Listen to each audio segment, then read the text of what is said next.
Hi ಎಲ್ರಿಗೂ ನಮಸ್ಕಾರ. Railway exam ಅಲ್ಲಿ ಕೇಳಿರ್ತಕ್ಕಂತಹ ಡಬಲ್ ಫ್ಯಾಕ್ಟೋರಿಯಲ್ ಕ್ವಶನ್ ಬಗ್ಗೆ ಕೇವಲ 15 ಸೆಕೆಂಡ್ ಅಲ್ಲಿ ನಿಮಗೆ ಆನ್ಸರ್ ಬರೋ ರೀತಿ ನಾನು ಟ್ರಿಕ್ ನ ಹೇಳ್ಕೊಡ್ತೀನಿ. ಬನ್ನಿ. ಮೊದಲನೇ ಕ್ವಶನ್ ನೋಡಿ, 7 factorial divided by 7 double factorial. ಯಾವ ರೀತಿ ಬಿಡಿಸ್ಬೇಕಂತಂದ್ರೆ ನಮ್ಗೆಲ್ಲ ಗೊತ್ತು 7 ಫ್ಯಾಕ್ಟೋರಿಯಲ್ ಅಂತಂದ್ರೆ ಏನು, 7 into 6 into 5 into 4 into 3 into 2 into 1. ಈ ಕೆಳಗಡೆ 7 ಡಬಲ್ ಫ್ಯಾಕ್ಟೋರಿಯಲ್ ಇದೆ.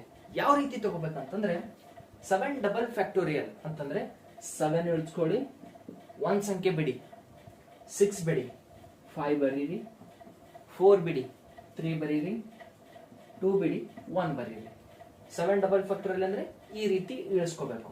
ಆಮೇಲೆ 7 ಕ್ಯಾನ್ಸಲ್, 7 5 5 3 3 1 1. ಆಮೇಲೆ ಇಲ್ಲಿ ನೋಡಿ 6 ಇಂಟು 4 24, 24 into 2 48 ಇದು ನಮ್ಮ ಆನ್ಸರ್. ಅದೇ ರೀತಿ ಕಮೆಂಟ್ ಬಾಕ್ಸ್ ಅಲ್ಲಿ ನೀವು ಈ ಒಂದು ಕ್ವಶನ್ ಸಾಲ್ವ್ ಮಾಡಿ ಕಮೆಂಟ್ ಅಲ್ಲಿ ಆನ್ಸರ್ ಮಾಡಿ.